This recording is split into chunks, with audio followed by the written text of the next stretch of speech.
마태복음 12장 22절로 30절 오전 본문입니다. 읽겠습니다. 그때 귀신 들려 눈 멀고 벙어리 된 자를 데리고 왔거늘 예수께서 고쳐주시매 그 벙어리가 말하며 보게 된지라. 무리가 다 놀라 가로되 이는 다윗의 자손이 아니냐 하니 바리새인들은 듣고 가로되 이가 귀신의 왕 바알세불을 힘입지 않고는 귀신을 쫓아내지 못하느니라 하거늘 예수께서 저희 생각을 아시고 가라사대 스스로 분쟁하는 나라마다 황폐하여질 것이요 스스로 분쟁하는 동네나 집마다 서지 못하리라. 사단이 만일 사단을 쫓아내면 스스로 분쟁하는 것이니 그리하고야 저희 나라가 어떻게 서겠느냐. 또 내가 바알세불을 힘입어 귀신을 쫓아내면 너희 아들들은 누구를 힘입어 쫓아내느냐. 그러므로 저희가 너희 재판관이 되리라. 그러나 내가 하나님의 성령을 힘입어 귀신을 쫓아내는 것이면 하나님의 나라가 이미 너희에게 임하였느니라. 사람이 먼저 강한 자를 결박하지 않고야 어떻게 그 강한 자의 집에 들어가 그 세간을 늑탈하겠느냐. 결박한 후에야 그 집을 늑탈하리라. 나와 함께 아니하는 자는 나를 반대하는 자요 나와 함께 모으지 아니하는 자는 해치는 자니라. 아멘. 아멘. 오전 설교를 이어서 오늘 두 번째 예수와 함께 모으라 두 번째 시간 이어서 설교를 하도록 하겠습니다. 예수와 함께 모으라. 예수와 함께 모으라. 설교 제목 기억나세요? 한번 외워보세요. 시작. 외우라니까 띄워졌네. 예수와 함께 모으라. 하나님의 궁극적인 목적이 뭐라고요? 하나님 나라 천국에 그 하나님의 왕국에 우리를 초청하시고 그 나라에서 영원히 행복하게 살게 해주시려는 것이 하나님의 궁극적인 목적입니다. 그 하나님을 가슴속에 확 신뢰하세요. 신뢰. 하나님은 어떻게든지 나를 천국으로 들어오게 하시는 분이다. 하여튼 수단과 방법을 다 동원해서 내 영혼을 포기하지 아니하시고 꼭 천국에서 영생을 누리게 하시려고 하나님은 내 인생을 주관하고 계신다. 그러니 그 하나님께 나를 한번 믿고 맡겨봐야겠다. 아멘. 하나님께 나를 다 맡길 수 있는, 하나님을 신뢰할 수 있는 그 믿음은 어디서 온다고요? 은혜 속에서 온다고요. 왜 믿어줘요? 하나님의 은혜를 경험하고 하나님을 신뢰하기 때문에 하나님을 믿고 나를 맡기는 거죠. 내 영혼이 얼마나 귀해요. 내 영혼, 그 귀한 내 영혼을 하나님 앞에 맡겨서 하나님, 내 영혼을 하나님께 부탁합니다. 예수님도 아버지, 내 영혼을 아버지께 부탁합니다. 우리도 마지막 세상 떠날 때 하나님, 내 영혼을 하나님께 부탁합니다. 지금 육체를 가지고 살면서도 육신을 가지고 사는 인생일 때도 하나님, 내 영혼을, 내 삶을 하나님께 의탁합니다. 하나님께 맡깁니다. 그러니 하나님 쫓아가겠사오니 나를 인도해 주시옵소서. 그래서 하나님이 성경을 주시고 말씀하고 계시는 거죠. 하나님을 따른다는 것은 그 말씀대로 가는 거예요. 그래서 주님이 나와 함께 하자, 나와 함께 모으자, 나와 함께 모이자, 다시 말하면 내 안에 들어오너라, 나와 함께 가자, 내가 너희를 성령으로 이끌어 천국에 꼭 들어오게 해주마. 그 하나님이, 그 예수님이 신뢰가 되기를 주님의 이름으로 축원합니다. 이제 예수 믿기 전에는 인생의 주인이 누구였어요? 나죠. 사람은 하나님을 섬기든 나를 섬기든 둘 중에 하나만 섬긴다고 그랬죠. 우상 숭배하는 사람들은 결국 누구를 위해서 우상 숭배하는 거예요? 나를 위해서 우상 숭배하는 거죠. 그 십계명에 자기를 위하여 새긴 우상을 섬기지 마라. 우상 숭배 왜요? 다 나를 위해서. 신이여 나에게 이것 해주고 복 주시고 복 주시고 복 주시고 이거 해결해 주고 우리 아들 서울대 가게 하시고 우리 아들 승진하게 하시고 우리 아들 사업자 되게 하시고 다 나 내 육신을 위해서 우상을 숭배하죠. 하나님이 우리를 책임지시고 우리가 불가능한 일이 있을 때 하나님께 기도해서 응답받는 것은 당연한데 나를 위해서 내 욕심을 위해서 하나님을 우상 숭배하듯이 섬기면 그것이 우상 숭배인 거예요. 이해가 되시나요? 이방인이 이방신을 섬기듯 그 목적으로 섬기듯이 내가 내 목적을 위해서 하나님을 섬기면 하나님을 섬기는 것이 아니라 나를 섬기는 거예요. 하나님을 이용해서 내 목적을 달성하려고. 그러니 우리는 우상 숭배하듯 하나님을 섬기지 말고 참 하나님을 제대로 섬겨서 하나님께 복을 받기를 주님의 이름으로 축원합니다. 네, 예수 믿고 이제 하나님의 자녀가 되니까 이제 나는 회개하는 삶을 살아야지. 회개하는 삶. 회개. 네, 혹시 또 10분 동안 졸리신 분이 계실 수 있으니까 누가 앞에 나와서 한번 연기를 한번 할까요? 자, 회개하는 삶. 재우, 매스컴 한번 탈까? 싫어 아직? 누가 매스컴을 한번 탈까? 이거 지금 유튜브로 보시는 분들이 그래도 좀 돼요. 나는 전 세계인들이 봐도 나는 상관없다. 하정원 집사님 이렇게 탁 머리 이렇게 만지면서 나 정도는 이게 세계 유니버시아. 네. 참 이렇게 용기가 없어가지고 그래도 청년이 나와야겠다. 은재야 너밖에 없다. 벗어도 돼.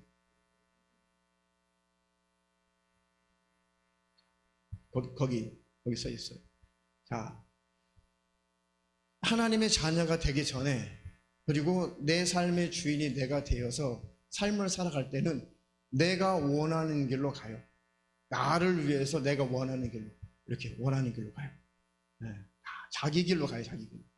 자기 길로. 좌로 가기도 하고 우로 가기도 하고 자기 마음대로 간단 말이죠. 자, 그런데 저쪽 보고 있어요. 자기 길로 가는 포즈를 해야지. 이렇게. 그렇지. 이게. 지금 자기 길로 가고 있어요. 지금 계속 가고 있어요. 지금. 저 길은 이제 멸망의 길이란 말이죠. 그런데 저 길로 계속 가면은 멸망이구나, 지옥 가는 길이구나. 복음을 깨닫고 나는 멸망하면 안 되지. 어떻게 해야지? 그럼 내가 멸망의 길에서 벗어나서 지옥에서 벗어나서 내가 구원받고 천국 가나? 예수 믿어야 구원받는구나. 그래야지 천국 가는구나. 그럼 나의 가던 길을 돌이켜. 그렇지. 너무 영리하네. 돌이키기만 하라고 했어. 돌이켰어요. 이걸 뭐라고 그래요? 회개. 돌이켰잖아요. 유턴이란 말이에요. 돌이켰어요. 회개하면 이것으로 끝나는 것이 아니죠. 천국까지 들어가야 된단 말이죠. 그러니까 회개하는 삶을 산다는 것은 방향을 바꿔서 계속 하나님의 인도를 따라 천국을 향해서 가는 거죠. 이것이 구원의 여정이에요. 구원의 여정. 한 번 받으면 구원이 끝나버린 것이 아니라 이제 돌이켰으니 천국에 올인할 때까지 주님의 인도 따라 가는 거죠. 천천히 가보세요. 가다가 오른쪽에 겹길이 생겼어. 이쪽으로 좀 가볼까? 조금 갔어요. 조금 가. 가다 보니까 하나님께서 너 그 길이 아니야. 너 그 길 아닌데 조금 더 가세요. 아니야 했는데 또 가. 아니야 했는데 또 가. 조금 더 가. 그거 아니다 했는데 더 가. 그러면 이제 징계가 찾아오죠. 자, 징계할 사람 나타나서 징계 좀 해보세요. 징계. 하나님이 사람 막대기 인생 책찍을 통해 가지고 막 징계하는 거예요. 징계. 막 두드려 패든가. 너밖에 없어. 그러면 이거 뭐 문제가 있구나. 그래서 뒤를 돌아보는 거예요. 내가 곁길로 갔구나. 다시 돌아와서 뒤로 가는 것이 아니라 천국을 향해서 가야지. 이게 가는 거예요. 계속 가세요. 빨리 가세요. 이것을 구원의 여정이라고 하는 거예요.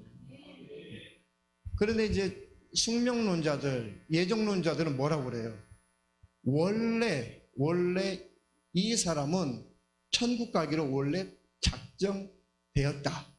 그래서 어느 날 하나님이 부르실 것이고 어느 날 이는 자기 의지와는 상관없이 하나님을 만날 것이고 자기 의지와는 상관없이 믿어지게 될 것이고 자기 의지와는 상관없이 곁길로 가든 결국은 돌아가든 이리 가든 결국은 천국으로 들어간다가 숙명론이에요. 그게 칼빈이 말한 예정론이거든요. 그러니까 그들은 회개하는 삶을 살지 않죠.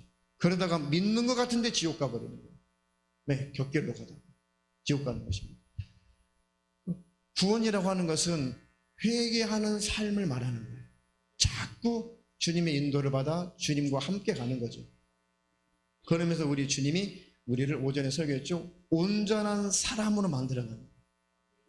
원래 온전한 사람이 타락하기 전 아담과 하와의 모습이었죠. 죄를 짓기 전 서로 섬기고 사랑하고 그리고 하나님께 감사하고 하나님을 찬양하고 부유하고 건강하고 강건하고 모든 천진만물을 다 하나님께 주셔서 마음껏 누리고 행복한 삶, 그래서 하나님만을 섬겼던 그 모습이 온전한 사람. 원래 그렇게 살아야 돼요. 천국에 가면 그렇게 살 것입니다. 그런데 우리가 마귀로 말미암아 죄를 도입해서 받아들였고 그리고 타락이 왔고 이제는 사람이 왜곡되어 살죠. 정신도 마음도 인격 자체가 삐뚤어졌어요. 왜곡이 되어 있어요. 그러니까 자꾸 자기가 원하는 길로 가고 자기 원하는 삶을 살아가죠. 그러니까 자꾸 하나님 회개해라 회개해라 회개해라. 그래서 이제 회개하는 삶을 살아간다는 것은 원래 하나님이 우리를 창조하셨던 그 모습으로 회개하는 거예요. 돌아가는 거예요.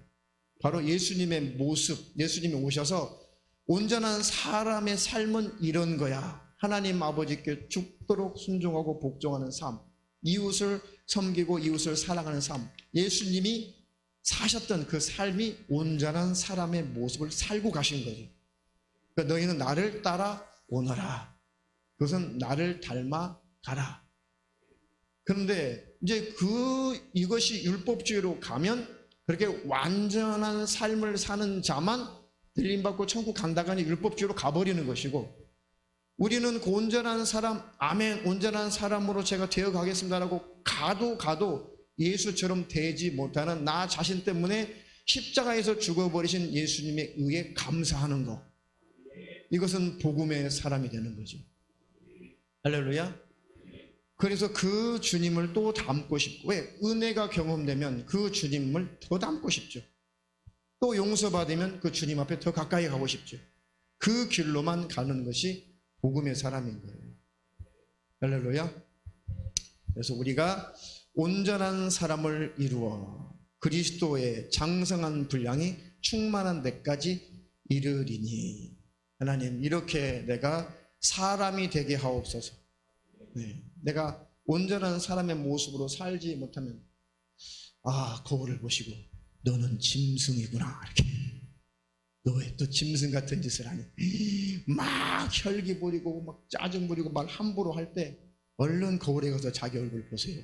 잘 못 쳐다볼걸요. 저도 막 짜증나고 혈기 날 때 거울에 가서 얼굴 쳐다보기가 조금 거북스러워. 얼굴에 비친 일그러진 내 모습이 너무 보기가 싫으니까 그럴 짓을 왜 하냐고. 그럴 짓 왜 하냐고. 한번 얼굴 쳐다보세요. 별로 안 쳐다보고 싶어요. 자기 얼굴도 안 쳐다보고 싶어. 자기가. 남은 그 얼굴 쳐다보고 싶어요? 안 쳐다보고 싶죠. 안 쳐다보고 싶어요. 그러면 용기를 내서 너 왜 짐승처럼 굴어? 너 왜 짐승처럼 살려고 그래? 사람처럼 살아. 이게 예수 믿는 거예요. 믿는다는 것은 변화되는 거. 믿는 것은 행동하는 것, 믿는 것은 행동에 가는 것이죠. 변화되어 가는 것을 믿는다라고 하는 거예요. 나 예수님 믿어. 그것은 나는 예수님을 점점점 쫓아간다, 닮아간다. 그걸 나 예수 믿어, 그런 뜻이에요. 이해가 되시나요? 하나님 그렇게 온전한 사람을 이루며 살게 하옵소서. 자, 디모데전서 6장 17절로 19절. 내가 이 세대의 부한 자들을 명하여 마음을 높이지 말고 정함이 없는 재물에 소망을 두지 말고 오직 우리에게 모든 것을 후히 주사 누리게 하시는 하나님께 두며 선한 일을 행하고 선한 사업에 부하고 나눠주기를 좋아하며 동정하는 자가 되게 하라. 이것이 장래에 자기를 위하여 좋은 터를 쌓아 참된 생명을 취하는 것이니라. 아멘. 자, 장래의 자기를 위하여 좋은 터를 쌓아 참된 생명을 취하는 것이니라. 자, 이제 성도의 삶이 어떠해야 되나? 예수를 믿는 삶이라고 하는 것이, 그리고 온전한 사람을 이루어 간다는 것이 구체적으로 이제 복음서 지나고 나서 이제 서신서로 가면, 이제 바울 서신이나 일반 서신서에 가면 이제 어떻게 성도가 어떻게 살아야 되냐, 삶의 그런 모든 지침서가 쭉 서신서에 나와 있죠. 괜히 적용이 제일 많이 되는 제일 많이 되는 책이 서신서들이에요. 왜? 성도들에게, 교회에게 쓴 편지니까요. 그러니까 큐티를 하든 성경을 묵상할 때 제일 많이 나에게 직접적으로 와닿는 성경 구절이 거의 대부분이 서신서들이 많이 다가와요. 왜? 우리를 하나님이 아시고 진단해서 우리의 상태를 쓰게 하셨거든요. 네가 이 세대의 부한자들을 명하여 마음을 높이지 말고 정함이 없는 재물에 소망을 두지 말고 오직 우리에게 모든 것을 후히 주사 누리게 하시는 하나님께 두며, 우리의 소망, 우리의 마음을 부한 자들, 그 부한 자들에게 내 마음을 높여두지 마라. 나도 저렇게 한번 멋지게 한번 떵떵거리고 자랑하면서 한번 나도 살아보고 싶어. 그렇게 욕심을 부려 마음을 높이지 말고 정함이 없는 재물에 소망을 주지 마. 정함이 없는 재물은 뭐예요? 왔다 갔다, 이리 갔다 저리 갔다, 정처 없이 떠도는 재물이 정함이 없는 재물이죠. 그것은 잡은 것 같으나, 내가 잡은 것 같으나, 나를 위해서 잡은 것 같으나 결국은 다 달아날 것들이 정체가 없죠. 정체가. 그런데 하나님 안에 있어서 하나님께서 주시는 그 부유와 그 돈은 정함이 있어요. 왜? 하나님이 내게 묶어 주시고 그것을 통해서 삶을 윤택하게 하시고 그것을 통해서 하나님은 하나님의 일을 행하고 싶으신 것이죠. 그 의미에서 여러분들도 부유함이 있기를 축원합니다. 선한 일을 행하고 선한 사업에 부하고 나눠주기를 좋아하며 동정하는 자가 되게 하라. 이것이 믿음 있는 사람의, 믿음 있는 신자의, 성도의 모습이라는 것입니다. 이것이 주님과 함께 가는 거예요. 하나님의 나라가 건설되는 그 일에 우리를 동역자로 부르셨죠. 우리는 하나님의 동역자라고 해서 성경에 하나님의 나라가 확장되는데 하나님께서 우리에게 의지를 주시고 우리에게 인격을 주시고 우리에게 선택할 권리와 자유를 주셔서 우리에게 하나님께서 말씀하신다고요. 내 왕국을 이렇게 완성해 가는데 너 구원받았지, 나의 자녀지. 그럼 나와 함께 내 나라가 건설되는 일에, 내 나라가 완성되는 일에 나와 함께 일하자. 그러면 은혜 받은 자는 눈물로 감사의 고백을 하죠. 주님, 어떻게 나 같은 자도 쓰시려고 부르셨습니까? 주님, 어떻게 나 같은 자도 주님이 동역자로 부르셨습니까? 주님, 제가 뭐 하면 되겠습니까? 너는 노래 부르는 거 좋아했잖아. 그전에는 네가 좋아서 흥얼거리고, 네가 좋아서 노래방 가고, 네가 좋아서 막 노래 자랑했는데 이제는 그 달란트를 가지고 이제 성도에게 은혜를 끼치고 곧 나에게 영광을 돌리라. 아이고 주님, 이런 나도 써주신다니 감사합니다 하면서 방향이 바뀌어서 하나님께 영광을 돌리는 것이다. 할렐루야.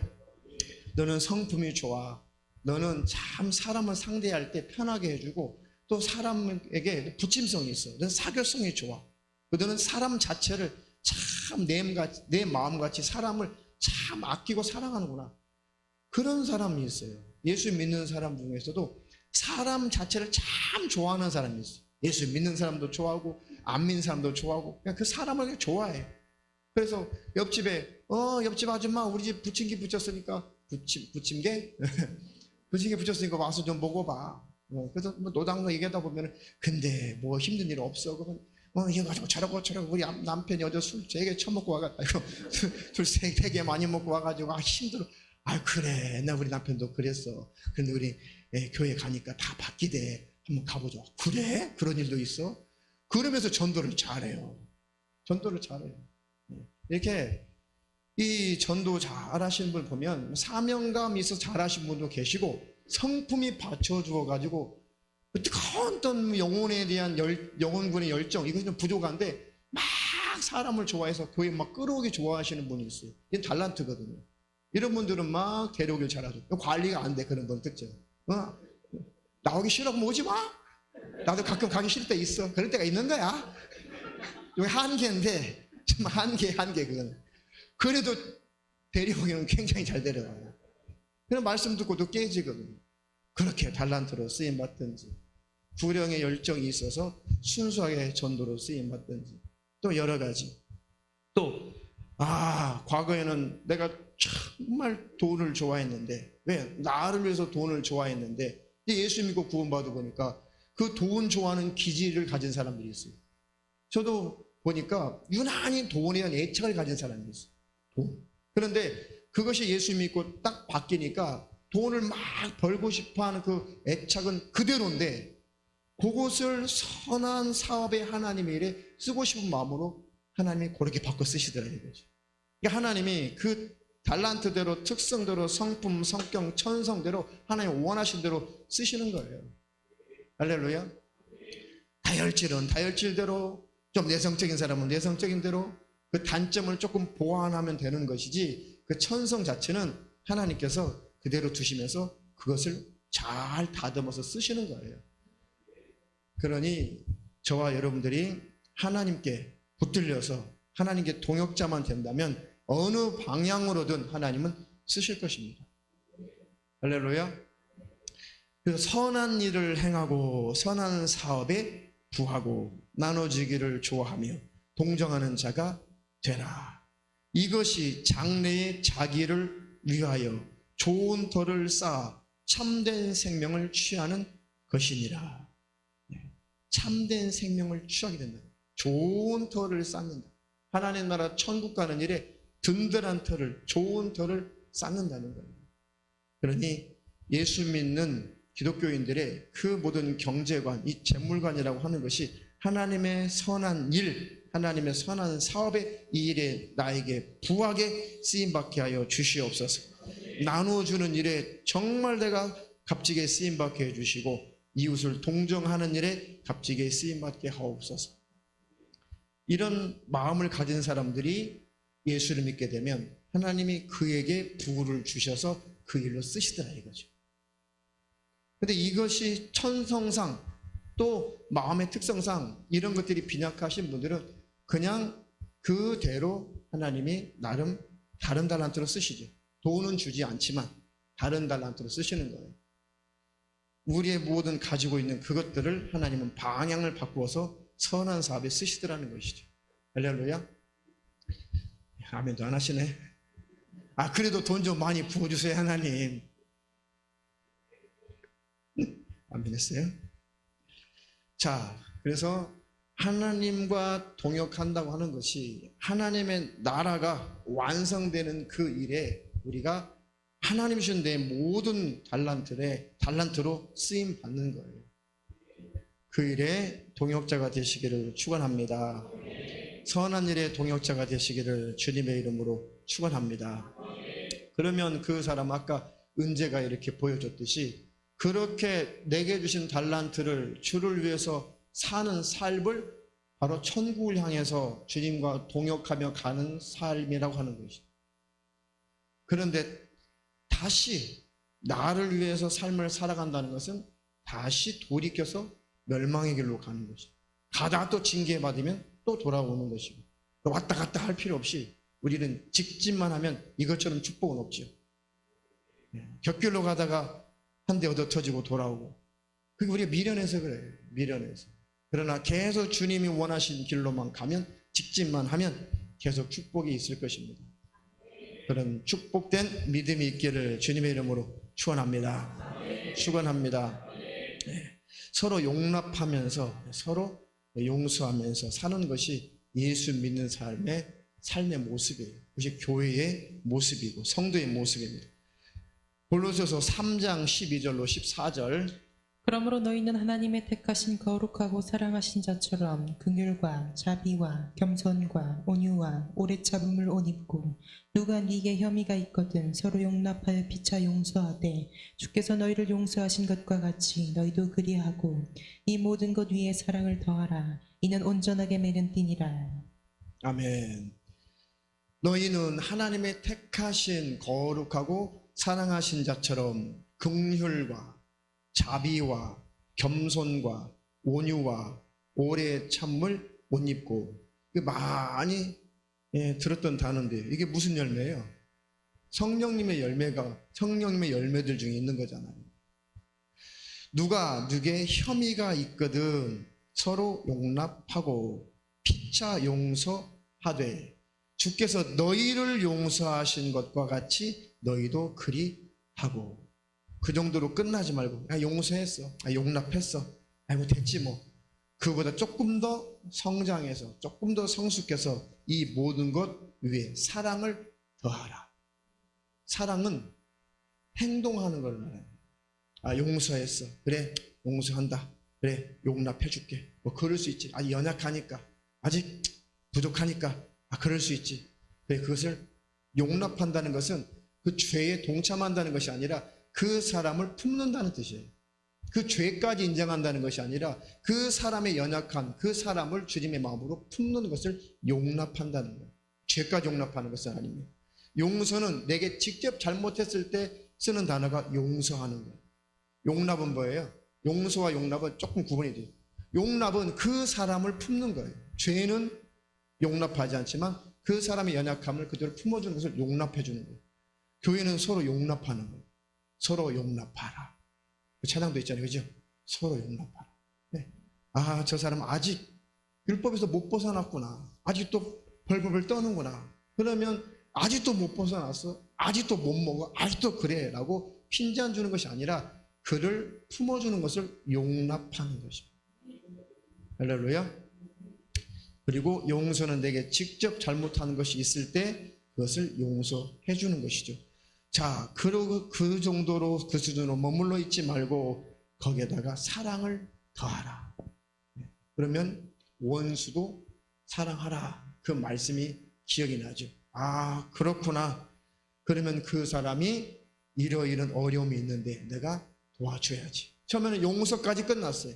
용서까지 끝났는데 이제는 거기다 사랑을 더하라니까 그 사람이 힘들고 어려운 것을 발견할 때 그것을 도와주고, 그것을 이렇게 같이 협력해 주는 것을 사랑을 더한다는 거예요. 사랑은 행동하는 것이고, 그래서 이것은 온전하게 매는 띠니라. 교회가 온전하게 똘똘똘 뭉쳐서 그 띠로 하나가 되는 것이 바로 용납, 용서, 거기에 사랑을 더하라는 것입니다. 할렐루야. 그럴 때 교회가 천국의 모형대로 계속 교회는 기쁨이 넘치게 되어 있습니다. 저와 여러분들이 그런 올바른 교회로 만들어가는 일에 힘써 주시기를 주님의 이름으로 축원합니다. 축원합니다. 그리고 피로 값주고 사신 양떼들을 위해서 주님이 감독자를 세우시고 주님의 양떼를 치게 하셨다. 그리고 이제 초대 교회에는 계속 성도가 불어나니까 사도들이 그 교회의 일을, 전반적인 일을 다 할 수가 없었어요. 그래서 너희 중에 칭찬받고 성령이 충만하고 지혜가 충만한 사람들을 너희들이 한번 선출을 해봐라. 그리고 사도인 우리가 인준을 해서 직분자로 세우겠다. 너희들이 한번 추천을 해봐. 그리고 추천되어서 갖고 오면 우리가 확인해보고 기도해보고 하나님이 세우시려고 하시는구나 라고 하면 임명을 하겠다. 이게 초대교회의 직분자의 모습입니다. 그래서 집사라고 하는 직분이 처음 생긴 거예요. 그래서 안수에서 당신은 집사입니다. 그런데 그렇게 가면 되는데 집사 이렇게 되면 되는데 이제 가다가 누구는 집사고 누구는 집사 아니고 자꾸 그것을 계급으로 나누다 보니까 그래 그럼 1년직 직분을 만들어야지 해가지고 이제 서리 집사를 만든 거죠. 그리고 구분하려고 하다 보니까 둘 다 집사니까 구분하려고 하나는 안수했으니까 안수 집사, 하나는 1년직이니까 서리 집사, 이렇게 계급이 되고 이게 나눠지게 된 거죠. 그래서 아유 서리 집사 주제 이렇게 되는 건데, 그래서 우리는 아예 서리 집사 제도 자체를 오래 두라가지고 싹 없애버린 거예요.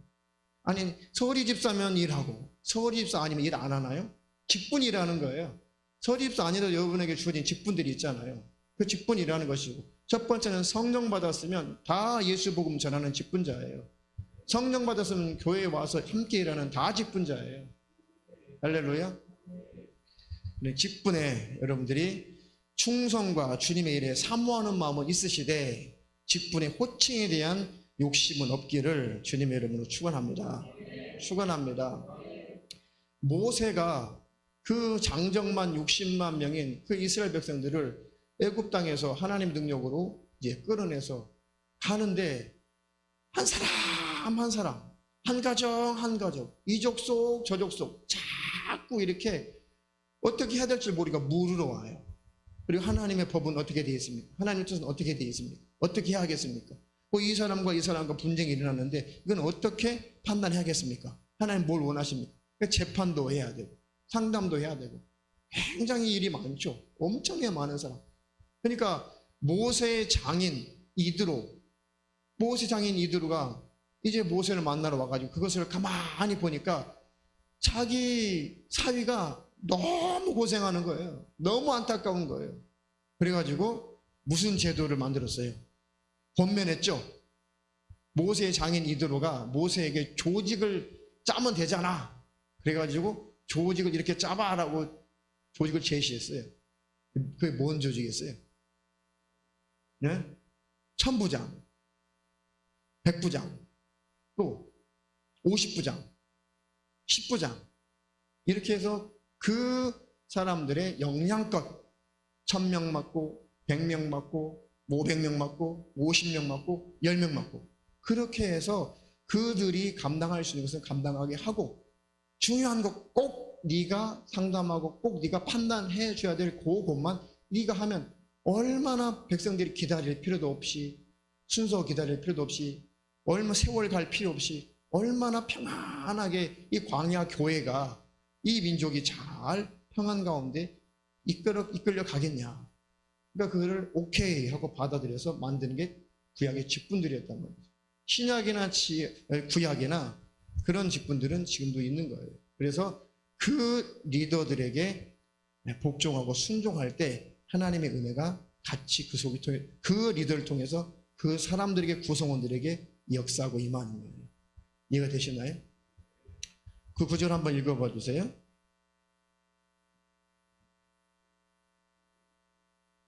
히브리서 13장 17절 찾았어요? 너희를 인도하는 자들에게 순종하고 복종하라. 저희는 너희의 영혼을 위하여 경성하기를 자기가 회개할 자인 것 같이 하느니라. 저희로 하여금 즐거움으로 이것을 하게 하고 근심으로 하게 말라. 그렇지 않으면 너희에게 유익이 없느니라. 아멘. 너희를 인도하는 자들에게 순종하고 복종하라. 순종, 복종은 주님 안에서, 주님의 신령한 뜻이라면 교회 안에서 순종하고 복종하라. 너희 영혼을 위하여 경성하기를, 깨어있기를 자기가 회개할 자인 것처럼 하느니라. 그러니 목회자가 권면하고 목회자가 지시하고 주님 안에서, 사적인 것 말고 주님 안에서 권면하고, 저는 뭐 설교 시간에 거의 권면이 많죠. 설교 자체가 하나님의 권면이니까. 제 권면이 아니죠. 하나님의 말씀은 곧 하나님의 권면인 거예요. 하나님의 지시인 거죠. 그리고 개인적으로 만나든 단체로 만나든 이렇게 지시할 때, 그리고 각 회장, 그리고 회장 밑에 조장, 그리고 실장, 이렇게 리더들을 세웠잖아요. 그 리더들에게 순종하고 복종하라. 그들에게 하나님이 직분을 주시고 하나님의 양떼를 돌보게 하셨고, 하나님의 양떼를 돌보게 하신다는 것은 하나님의 마음을 같이 부어줘요. 내게 맡겨주신 하나님의 그런 성도가 있을 때와 없을 때와는 완전히 달라요. 많이 다르죠. 사랑은 하되 책임감과 품는 것은 많이 차이가 나죠. 많이 차이가 나죠. 그러니 그들이 즐거움으로 그 일을 하게 하고 성도들을 돌보고 또 위에서 기도해주고 그 성도를 잘 하나님은 천국으로 이끌어가는 일에 도와주는 그 일을 즐거움으로 이것을 하게 하고 근심하게 말라. 근심하게 말라. 그렇지 않으면 너에게 유익이 없느니라. 이것이 하나님의 축복이 강단에서 그리고 영혼 관리자에게 그리고 그 밑에 직분자에게 계속 흘러가는 거예요. 물론 설교 시간에 그와 상관없이 다 말씀에 복이 흘러가지만은 성도들을 관리하고 성도들을 이끌어갈 때는 이렇게 하나님께서 세우신 직분자들을 통해서 하나님의 은혜가 들어가는 것입니다. 그게 질서예요, 질서. 하나님과의 개인 간의 그런 문제를 말하는 것이 아니라 하나님께서 주시려는 그 축복이 순종할 때 있는 거예요. 할렐루야. 네. 이 조직체 안에서, 공동체 안에서, 이 조직체 안에서 하나님 말씀에 순종하고 바로 그 지도자에게, 리더에게 순종하고 복종할 때 하나님께서 영적인 유익을 주시는 거죠. 흘러가는 거예요, 그것이. 순종할 때 복이 흘러가는 것입니다. 근데 근심하게 하고 불순종하게 될 때는 너에게 유익이 없느니라. 손해죠. 안타깝죠. 그러니 이것이 하나님의 말씀이라면, 하나님의 뜻이라면 순종하는 것이 복인 거예요. 이해가 되시나요? 네. 초대교회에서도 몇 장 몇 절인지 제가 안 드렸죠. 초대교회에서도 초대교회 성도들이 또 나름대로 사도들로 말미암아 또 예루살렘 교회 장로들로 말미암아 신약교회를 사는 성도들에게 새로운 율법이 아닌 교회의 어떤 방침과 지침에 대해서 규례를 만들었어요. 왜요? 이제는 율법을 먹는 법, 마시는 법, 절기, 안식법, 할례하는 법 이것들을 이제 예수님이 다 이루셨기 때문에 그것을 다 그런 것들을 할 필요가 없죠. 그러니까 이 신약교회, 초대교회 성도들이 좀 불안한 거예요. 불안해. 그럼 우리는 뭐 해야지? 그러니까 서로 섬기면 돼, 구제하면 돼, 사랑하면 돼. 그리고 이렇게 교회 안에 들어와서는 예배 질서를 지키면 돼. 그리고 직분자에게 순종하면 돼. 이런 규례들을 신학교회 장로들과 사도들이 모여서 규례를 잘 만들었어요. 그 규칙을. 그러니까 교회가 든든히 서 가더라. 사도행전에 그렇게 되어 있습니다. 이해가 되시나요? 그러니까 그것을 교회 규칙을 다 지켜야 천국 간다. 그 규칙 말고 교회 공동체를 위해서 그런 규례와 규칙을 정해 놓으니까 믿음이 든든해지고 교회가 든든히 세워져 가다라는 구절이 있는 거예요. 그것이 뭐예요? 성도들은 그것이 복이라는 것이죠. 그렇게 교회는 질서 가운데 순종 복종할 때 교회가 든든히 세워져 가고 성도들에게는 복이 임하는 것입니다. 그러니 꼭 리더들에게 여러분들이 주님 안에서 순종하시고 복종해서 기쁨과 즐거움으로 직분 생활을 하게 하고 근심으로 하게 하지 말아서 여러분들에게 유익이 넘치기를 축원합니다. 축원합니다. 물론 건의할 것은 정당하게 건의하는 거예요. 그거는 대드는 것이 아니라 당연히 건의할 것은 건의해야죠. 저에게도 건의하신 분들 계세요. 그냥 들어보고 합당하면 그 건의를 받아들이고 합당치 않으면 제가 거절하죠. 제일 많이 건의하시는 분이 사모님이에요. 건의합니다. 제1야당. 그러면 거의 일단은 카트예요. 일단은 카트. 교회는 여자 말들은 망해. 교회는 절대 하나님 말씀만 들어야 돼. 목회자는 하나님 말씀만 들어야 돼. 하나님과만 직통해야지. 곁길로 오면 안 돼. 옆에서 오면 안 돼. 또 끊어. 그런데 끊어 일단 끊어. 일단 무시해. 혼자 기도하면서 냉정하게 판단해. 옳은가? 그런가? 이 교회에 합당한가? 자기 생각이 더 들어갔는가?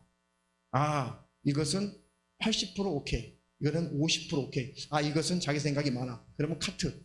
끝. 이건 폐기 처분하는 것이고. 어떤 것은 100%. 아, 이거 내가 몰랐던 것을, 이걸 가르쳐줘서 고맙네. 하면서 이제 그걸 실행해 가죠. 근데 한 번도 집에 가가지고 뭐 고맙다거나 가르쳐서 참 다행했다거나 한 번도 안 해.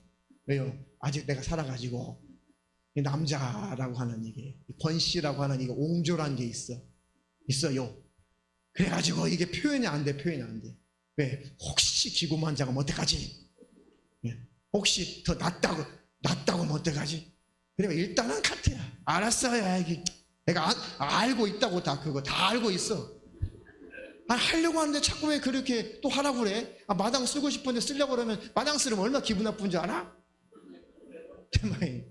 내가 목사지. 이러면서 이제 이제 저도 좀 죽어야 되는데 거시기해요. 어쨌든 교회라고 하는 것은 주님 안에서 질서 가운데 순종할 때 평안한 것이고 복이 있는 것이고, 건의할 내용들은 잘 정당하게 건의하시고, 또 안 되는 것은 조금 참아보세요. 그럼 하나님께서 일하실 것입니다. 할렐루야. 제가 많은 성도들이 제가 잘못 긴 길로 혹시 갈 때 대다수 성도들이 건의하는데 한 번, 두 번 내가 다 거절하면 하나님 담임 목사를 바꿔버릴 거예요. 그런 걱정하지 마시고 주님만 바라보시라고. 아셨어요? 그러면 촛대 옮겨버려요. 아무리 하나님이 경고하고 아무리 성도들이 건의를 해도 담임 목사가 못 깨달으면 하나님의 양떼를 위해서 하나님 촛대 옮겨버리는 거예요. 그리고 하나님이 바꾸시는 겁니다. 아니면 양떼를 흩어버리든지. 그렇게 성경에 그렇게 되어 있어요.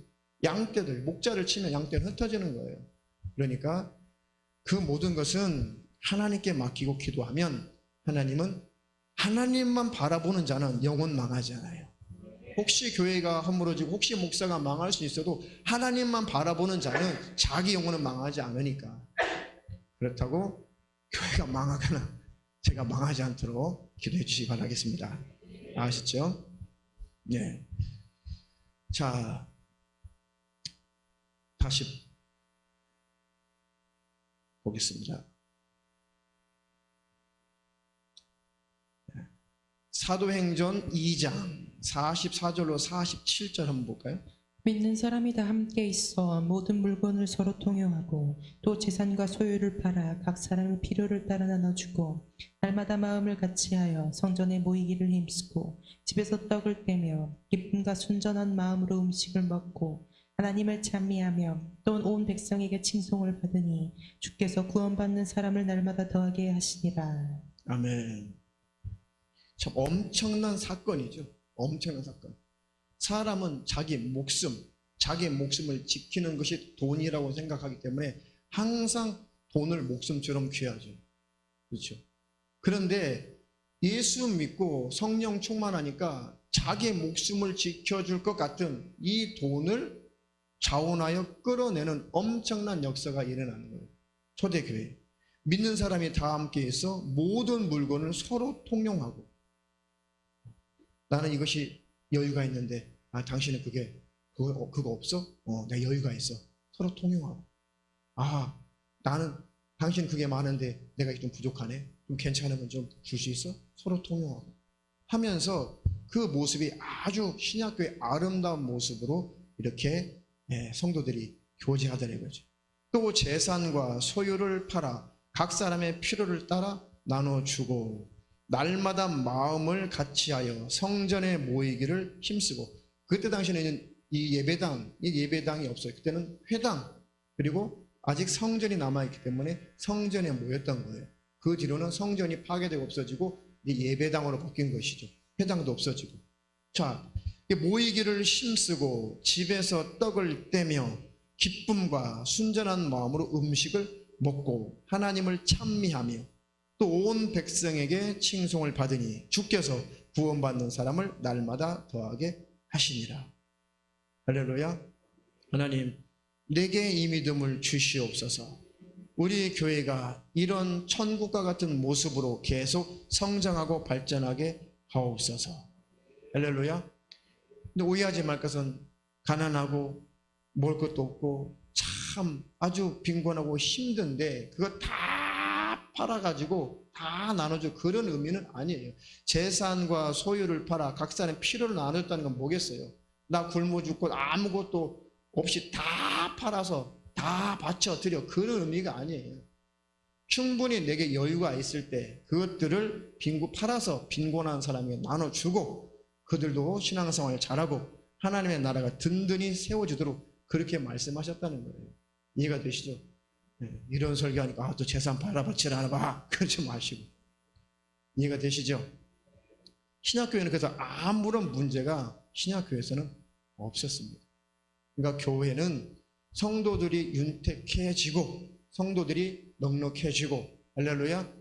또 정말 열심히 일하고 싶은데 병약한 사람 일할 수 없어요. 그러면 넉넉한 사람이 구제하고 도와주고, 또 사도들 앞에 그것들을 내려놓으면 사도들은 그것을 가지고 성도들 모르게 이렇게 또 구제해주고 돌봐주고, 그렇게 교회는 아름답게 성장해 갔던 것이죠. 교회는 그래야 되는 거예요. 이해가 되시나요? 네. 그런 원래 교회 모습처럼 하나님 우리 교회가 그렇게 발전해 가게 하시고 내 믿음이 그렇게 성장되게 하옵소서. 그러면서 하나님을 찬미하고 온 백성들에게 칭송 들었대요. 그때는 교회를 기독교라고 하지 않았나 봐. 오히려 백성들이 그 모습을 바라보면서 칭송했다는 거예요. 야, 교회가 참 그렇구나. 좋은 곳이구나. 그러니까 주께서 구원받는 사람들을 날마다 더하게 하시니라. 할렐루야. 이런 영육 간의 풍성함이 우리 하늘빛 사랑교회에 넘치기를 주님의 이름으로 축원합니다. 그러면 전도하게 되고 선교하게 되고 하나님의 일이 잘 되게 되어 있습니다. 그런데 성도들이 삶이 빈곤해지겠냐고요. 성도들의 삶도 윤택해지는 거죠. 할렐루야. 심을 것을 주사 또 심게 하신다잖아요. 그런 축복을 받아 누리시기를 주님의 이름으로 축원합니다. 축원합니다. 코로나 때문에 두려워하신 분 계세요. 물론 우리가 지혜롭게 대처하고 행동해야 돼요. 지금 교회에서 막 여기서 터졌다고 지금 뉴스 나오고, 아까 네이버 뉴스 보니까요, 막 이제 막 이 집합 금지 명령 내려야 되는 거 아니냐, 이게 막 모든 원인이 또 교회에서부터 되는 것처럼 교회도 피해자예요. 아니 교회 성도들이 교회 와서 걸렸나요? 누가 어느 곳에 가서 감염돼서 왔는데 이 확진자가 생긴 거예요. 교회도 피해자인데 이게 원인이 다 교회라고. 다 교회가 문제라고. 리플 보세요. 막 미쳤다, 막 어쩌다, 막 개독교들 뭐 그 보름을 못 참아. 우리 보름만 참았냐고. 몇 달째야 지금. 몇 달째냐고 지금. 그래요. 우리가 조심할 것은 당연히 조심해야 되는데 두려움의 영에 붙들리지 말라는 거예요. 조심하세요. 마스크도 쓰시고, 좀 혼자 보는 때 좀 피하시고. 그런데 두려움의 영으로 꽉 지배를 당하게 되면 그거 용케 귀신들이 잘 알아요. 근심, 걱정, 염려, 공포, 두려움, 벌벌벌 떨 때 더 귀신이 역사하는 거예요. 담력을 얻고 내가 조심할 건 조심하고 하나님과의 관계를 잘하고 했는데도 찾아온다면 뜻이 있나 보지라고 담대하게 나가면 코로나도 왔다 가버려요. 진짜 그래요. 왜냐하면 예수의 피의 은혜가 내 안에 젖어 있잖아요. 그러면 심령 뭘 밀어낸다고요? 잠언서 18장 한번 찾아보세요. 잠언서 18장 14절에 뭐라고 되어 있어요? 심령은 병을 이기려니와. 심령이 상하면 누가 그를 일으키겠느냐. 심령이 강건하고 예수의 피의 은혜로 충만하면 병을 몰아내는 거예요. 병이 못 오는 거예요. 그건 영적인 거예요. 죽음의 그런 사자들이 이 바이러스를 그나마 그렇지 않아도 힘든데 이 바이러스를 막 뿌리고 역사하는 이런 귀신의 역사들이 예수의 피의 은혜로 성령의 충만한 자에게는 근접을 못하는 거예요. 하나님과의 관계를 먼저 잘하시고 충만함을 유지하시고 마스크도 쓰고 그 다음에 마스크도 쓰고 조심하면 이것도 잘 넘어갈 거예요. 두려움의 영에 지배받지 말고. 어제도 말씀드렸나요? 어쩔 수 없어. 안 돼. 할 수 없어. 예배도 할 수 없어. 기도도 할 수 없어. 지금 시대가 이래. 코로나 때문에 이래. 하다가 마음이 위축되고 하나님과 관계가 멀어지면 진짜 나중에 회복하기가 힘들어요. 회복이 안 되면 멸망하는 것이고. 그러니 회복되기를 축원합니다. 띄웠네요. 시작. 사람의 심령은 그 병을 이기려니와 심령이 상하면 그것을 누가 일으키겠느냐. 심령이 성령으로 충만하고 예수의 피의 은혜로 강건하면 병을 몰아내는 거예요. 이기는 것입니다. 능히 이기느니라. 바이러스가 들어왔다가도 바로 녹아져 사라져 없어져요. 왜요? 하나님의 치료의 광선이 역사하면, 치료의 광선이 비춰지면 그 암병도 치료가 돼요. 그럼 바이러스 따위는 그냥 녹아 없어지는 거예요. 사람을 죽여버리는 암세포도 하나님의 치료의 광선이 들어가면 사라져 없어지는데, 그까짓 그 바이러스 정도는 하나님이 일하시면 녹아져 없어지는 거예요. 네, 주님과의 관계를 먼저 잘하시라는 거. 그리고 주의할 것은 그 다음에 잘하시라는 거. 이해가 되시나요? 네. 무방비의 상태로 살라는 거 아닌 거 아시죠? 네, 지혜롭게 하되 심령을 은혜로 채우고 있어야 하는 거예요. 그럼 내 영혼도 살고 육체도 보존받는다. 그런 축복이 있기를 주님의 이름으로 축원합니다. 축원합니다. 자, 마지막으로 사도행전 17장 14절로 11절로 14절. 베레아 사람은 데살로니가에 있는 사람보다 더 신사적이어서 간절한 마음으로 말씀을 받고 이것이 그러한가 하여 날마다 성경을 상고하므로 그 중에 믿는 사람이 많고 또 헬라의 귀부인과 남자가 적지 아니하나 데살로니가에 있는 유대인들이 바울이 하나님의 말씀을 베레아에서도 전하는 줄을 알고 거기도 가서 무리를 움직여 소동케 하거늘 형제들이 곧 바울을 내어 보내어 바다까지 가게 하되 실레와 데모데는 아직 거기 유하더라. 아멘. 마지막 때는 말씀을 더 가까이 하세요. 말씀을 가까이 하세요. 말씀을 즐겨 보시고 즐겨 들으시고. 성경 요즘에 어플 얼마나 좋은 거 많이 나와 있어요. 저도 자면서 이거 머리맡에다가 잠들 때까지 이거 성경 시편이나 잠언, 복음서 이런 거 틀어놓고 잠을 자거든요. 그러면 사람의 뇌라는 것이 딱 깨어나면 잠들기 전에 기억을 하거든요. 그거 얼마나 유익한지 몰라요. 이 뇌가 잠들기 전에 뭘 봤냐, 뭘 생각했냐, 뭘 들었냐에 딱 입력이 돼 있어요. 딱 눈 떠보세요. 그럼 성경을 잘 듣고 간 사람은 어제 가물가물 성경 구절이 생각도 나요. 좋은 거예요. 그러니까 이렇게 성경을 읽든 듣든 묵상을 하든 암송을 하든 큐티를 하든 통독을 하든 역사적으로 시간 순대로 성경을 다시 읽어보든 하여튼 어떤 방법으로든지 말씀을 가까이 하세요. 그 말씀은 최고의 설교입니다. 그 말씀이 한 단어 한 단어가 내 심령에 꽂히면은 그 한 단어 때문에 내 심령이 바뀌어버릴 때가 있어요. 그렇죠? 어떤 한 문장에 확 다가올 때가 있어요. 그러면서 막 풀어질 때가 있어요. 이거구나 기뻐할 때가 있어요. 어둠이 싹 물러가거든요. 말씀은 살았고 운동력이 있습니다. 할렐루야. 그래서 이 데살로니가 사람들은 자꾸 이 복음 전하는 것을 회방하고 방해해요. 근데 이 베레아 사람들은 신사적이어서 이 데살로니가 사람들처럼 막 무턱대고 막 반대하고, 야 무슨 예수야, 야 무슨 설교야, 집어쳐, 이렇게 막 비신사적으로 나오는 것이 아니라 베레아 사람들은 신사적이어서 간절한 마음으로 말씀을 받고 그 말씀이 그런가 하여서 날마다 성경을 상고해 봤다는 것입니다. 그 설교가, 그 사도의 그 설교가 성경과 일치하는구나, 맞구나 하면서 그 말씀을 자기 것으로 삼았다는 거예요. 할렐루야. 그래서 제가 올해 들어와서 소그룹 모임을 딱 시작하려고 했다가 코로나 딱 터지고 나서 소그룹 모임 자체가 안 됐다가 더 늦으면 안 되겠다 싶어서 소그룹 모임을 이제 조금씩 시작을 하려고 하는 것입니다.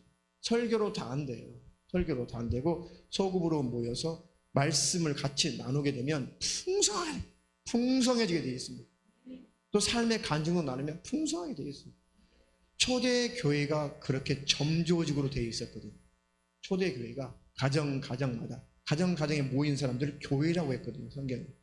그들이 모여서 335 모여서 은혜를 나눈 것, 그것이 하나의 큰 교회가 된 것이고, 그것이 건강한 교회예요. 우리 교회가 지금 그럴 시즌이 이미 된 것이죠.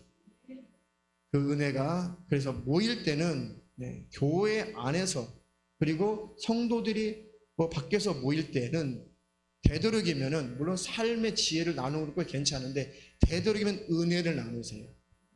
건설적인 내용을 하시고. 이제 거시기 얘기 안 해도 되잖아요. 거시기 얘기 안 해도 되잖아. 아시는 분 아시는. 거시기 얘기 안 해도 되잖아요. 할 만큼 했어 이제. 그러니까 이제 건설적으로. 뭔 상관이야, 우리만 잘하면 되지. 그렇게 갈 때 하나님이 일하시고 역사하실 것입니다.